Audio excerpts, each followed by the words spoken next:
1, 2, 1, 2, 3, 4.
So I thought it would be a good idea to summarize this 50 weeks of learning Cole Porter tunes that I have been uh, doing. So here I have printed out all of them. These are 50 Cole Porter tunes that I've learned, and or have I learned them? So if you are a patron, you will get access to all of them. And yeah, I just want to talk about what I've learned. So the first question is, have I actually learned all these 50 tunes? No, not really. I don't. If you ask me to play, like the first one here is Ace in the Hole.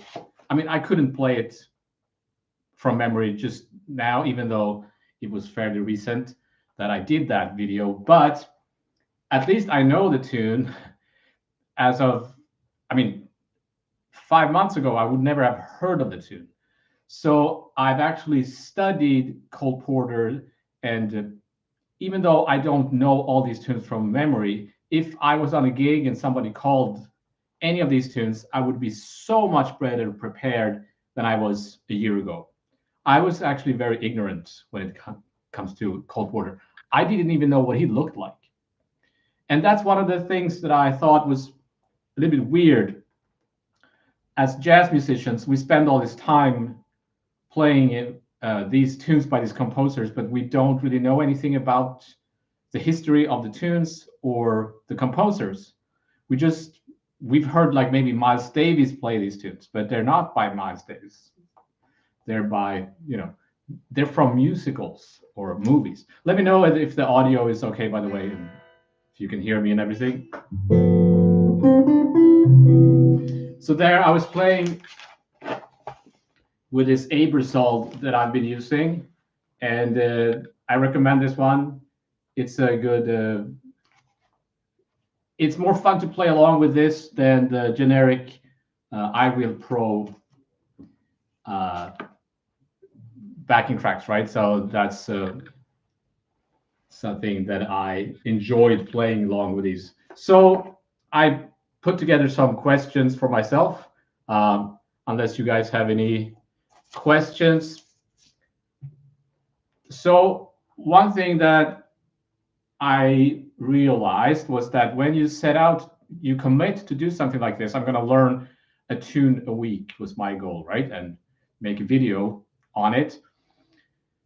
And you commit to that, and the biggest problem for people is to have the discipline to not give up. Because even though some weeks you feel like I don't feel like doing this, or you still do it, even though if you feel uninspired, because it's been 50 weeks, sorry.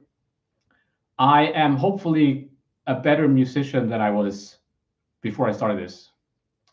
Jonathan, thank you, sir.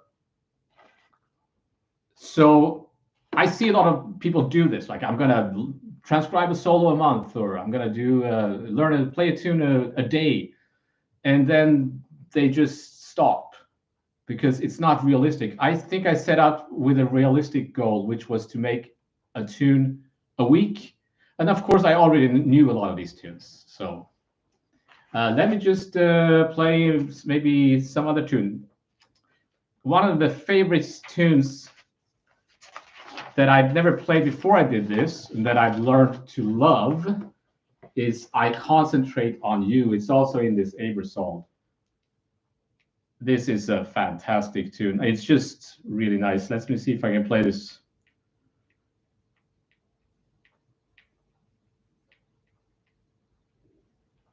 One, two, 1, 2, 3, 4.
Okay, so yeah, this is one of my favorite tunes that I've discovered. I've probably heard it before, but I've never really listened to any. I can't remember if there's.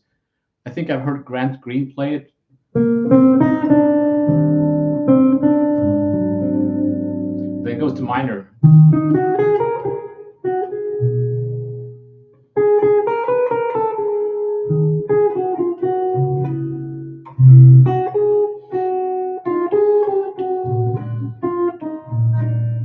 Then that section comes back. Then there's another section.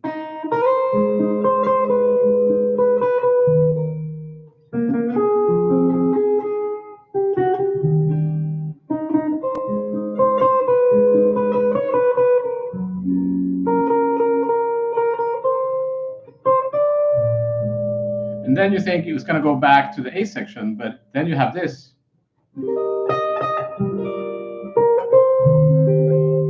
It's beautiful.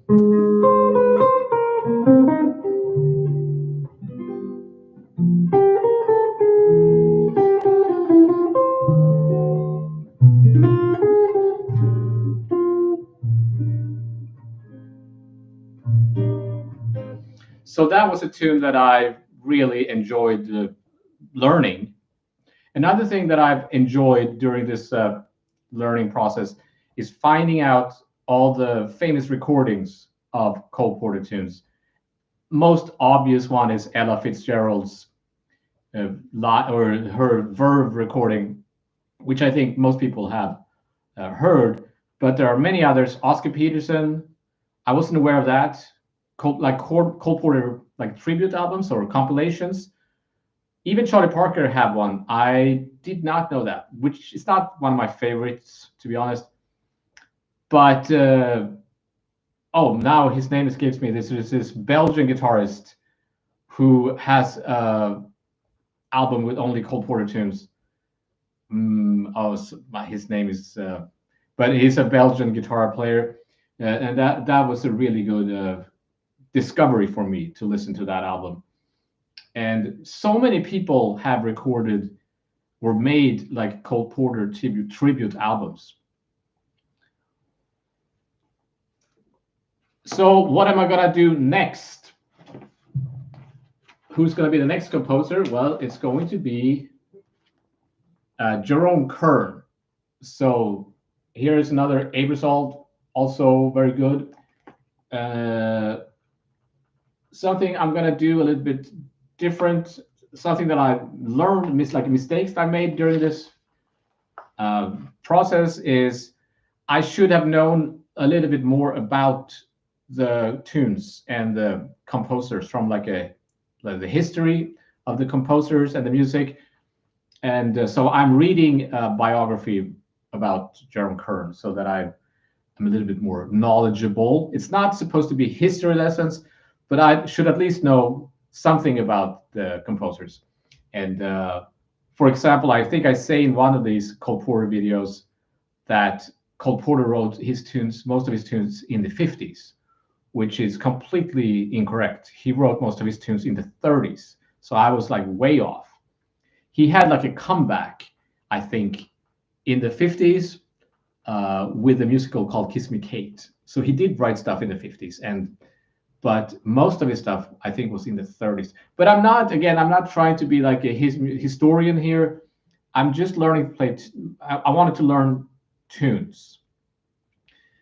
And one really important aspect of all this, if you've been watching some of these videos, that maybe some of you have missed, is that when I play these tunes, we play the melody, I'll put the melody on the screen, and then we solo over the chord changes, right? Trade solo, so comping and soloing. Then I play the melody again without the music on the screen. And some people thought that, well, that's too hard. Well, you can come back and do it again. You do that video again, because that's how you learn a tune. Because a couple of things here. One is that I'm doing this for myself too, right? I'm watching my own videos. I go to Patreon and look at my old videos and play along with them. So I thought if I'm learning something, I could share that with others. They can also learn something. What happens is if you have the music, the tune, the melody in your head, you know what it's supposed to sound like. Then you're trying to find that with your fingers, which is what you're supposed to be able to do, right? Like you're supposed to play the music you hear inside, and your fingers should go there. You're not supposed to play licks or preconceived patterns or scale positions. If you're a professional jazz musician, you don't think about any of that. You play what you hear. And so I recommend, if you've been watching my Cole Porter videos, go back and watch some of the older videos of tunes that you kind of know, meaning that you know what they sound like, but you don't really know them perfectly. You know what I mean? That's a very, very good exercise. So some of these tunes I know from.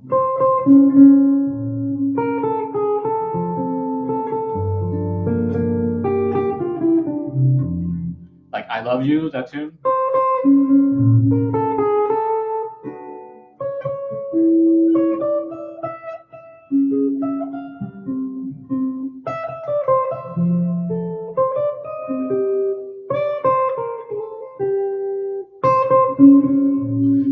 I knew that tune before, or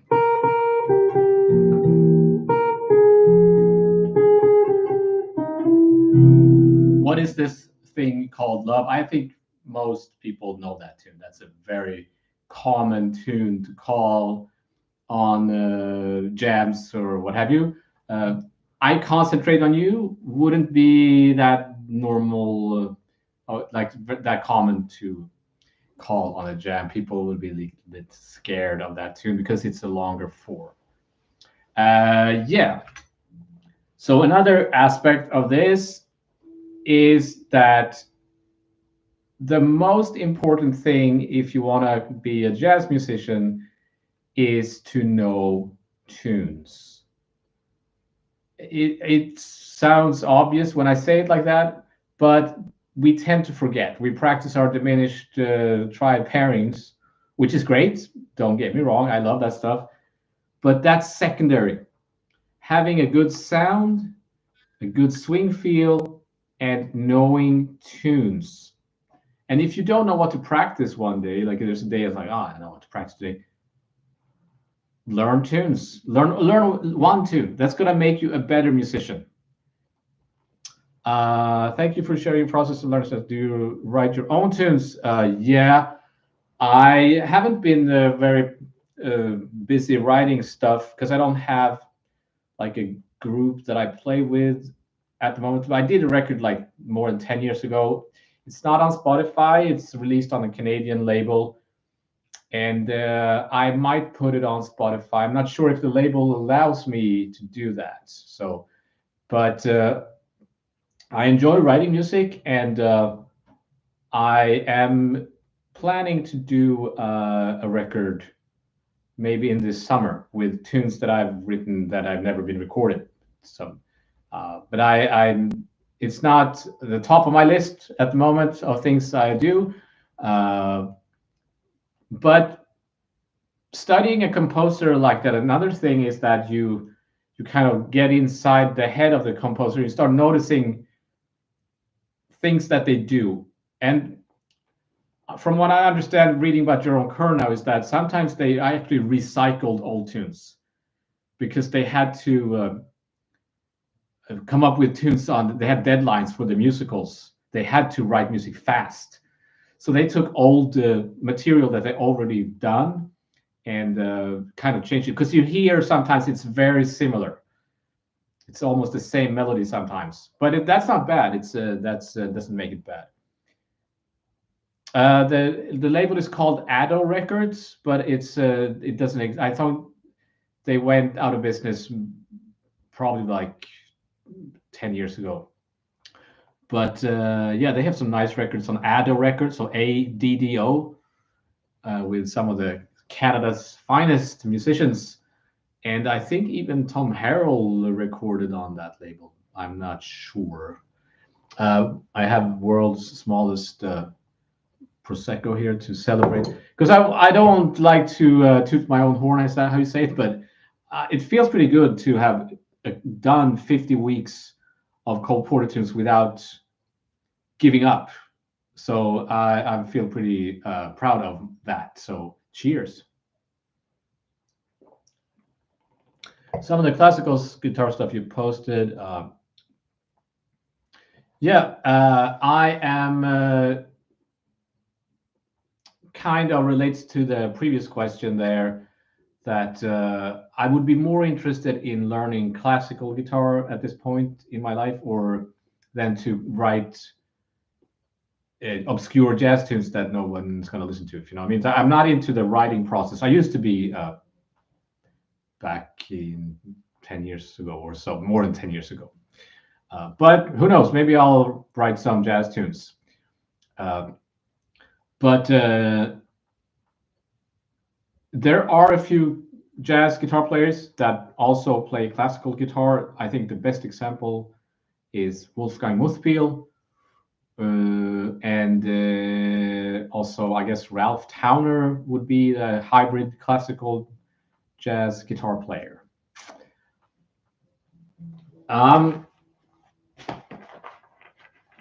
What else do I have to say about this? I printed out all the tunes. So if you go to my Patreon page, you can get all of these, right? But I wasn't sure. I wanted to make like a compiled PDF that I put on my Patreon page with all of them, but so that you don't have to go to each video. But I wasn't sure how to do that. You need some kind of PDF software thing to do that. But I'll look into it if I can do that. So again, some of these tunes, I'm looking at them. I barely remember doing them. So yeah, I don't know all these tunes. I've Got You Under My Skin, obviously, everybody knows that. Miss Otis Regrets, like I didn't know that before. Night and Day is not a tune that I knew before. Night and Day, right, has very different set of changes depending on who's playing it.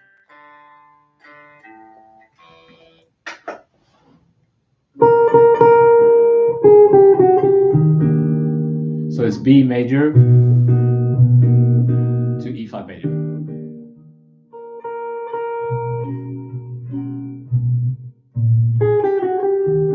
But the real books say 2/5. But that's not what it is. It's a flat 6.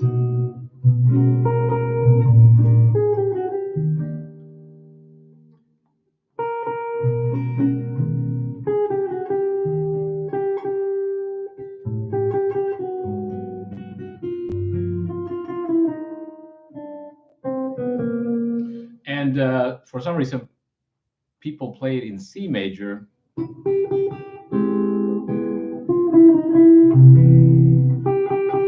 Because it ended up in the real book in C major, but it's an E flat major tune, I would say. Yeah, let me know if you have any questions or any comments, or if you, I would love to know who have actually watched a lot of the videos. If there are not that many people that watch these videos as opposed to compared to my regular lessons. Well, there could be many reasons for that. Maybe people don't find learning tunes YouTube is a good forum for learning tunes. It fits better for kind of theory stuff and stuff like that. I'm not sure that people prefer to learn tunes in other not on YouTube, or maybe Cole Porter is not the most hip composer for jazz players these days. I'm not sure, or maybe they just don't like how I play the tunes. I don't know why there's not as many views. I don't really care about that. I think about quality over quantity. So I'd rather have 2 people watching my videos and really appreciate them than 200,000 people watching 2 seconds and going whatever. So if that makes sense. If there are no more questions, I want to thank you for this little summary of Cole Porter. Done. Sorry, Mr. Porter, but we're over. It's over. I'm done with you now. Need to move on. I have a new favorite, Jerome Kern. Gonna look into his music. And of course, it's different because he didn't write his music by himself as much. He was a co-writer, and he didn't write the lyrics, which is very unique about Cole Porter. He wrote almost everything himself, including the lyrics, which is, I think he's the only one of those American song composers who did that. Congrats, thank you, and yeah. I hope you enjoyed the lessons or videos. Thank you, Richard, and thanks for watching. Cheers. See ya.